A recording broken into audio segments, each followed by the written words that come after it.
আধুনিক ক্রিকেটে এখন রান ফোয়ারার জোয়ার, হোক টি-20 হোক ওয়ানডে, এমনকি টেস্টেও দেখা যায় আগ্রাসী ব্যাটিং আর রান বেশি করার এই তাড়না ভালোভাবেই টের পাচ্ছেন সিকান্দার রাজা। তার এই মানসিকতাই বদলে দিয়েছে জিম্বাবুয়েকে, যে জায়গা থেকে শিক্ষা নিতে পারে বাংলাদেশও। বুলাওয়েতে বাংলাদেশের বিপক্ষে প্রথম টি-20তে আগে ব্যাট করে 170 রান জড়ো করে জিম্বাবুয়ে, অথচ উইকেট ছিল আরও কম রানের।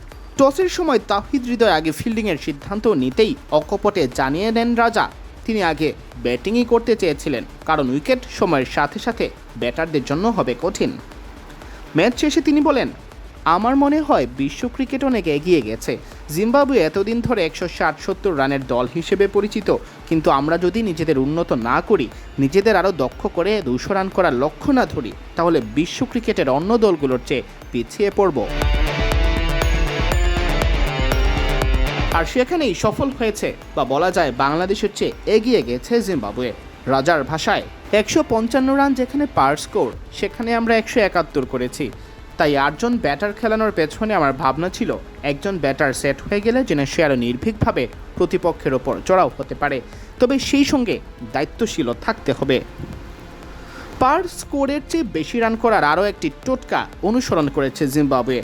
ক্যাপ্টেন জানান, সবচেয়ে গুরুত্বপূর্ণ বিষয় হলো একজন সেট ব্যাটারের আত্মবিশ্বাস থাকা উচিত যে সে 15 রানের একটি ওভার বের করতে পারবে, এরপর আরেকটি 15 রানের ওভারও নিতে পারবে।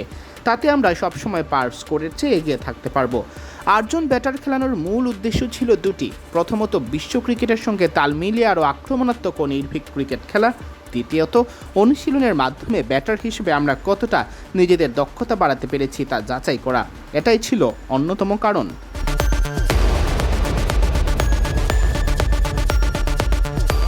প্রথম ম্যাচ জিতে আত্মতুষ্টিতে না ভুগে সিরিজ জয়ের দিকেই এখন স্বাগতিকদের সব মনোযোগ।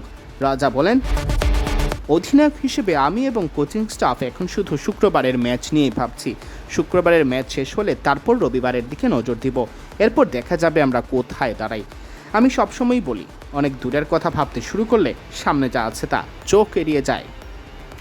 সিয়াম চৌধুরী, বিডি ক্রিক টাইম।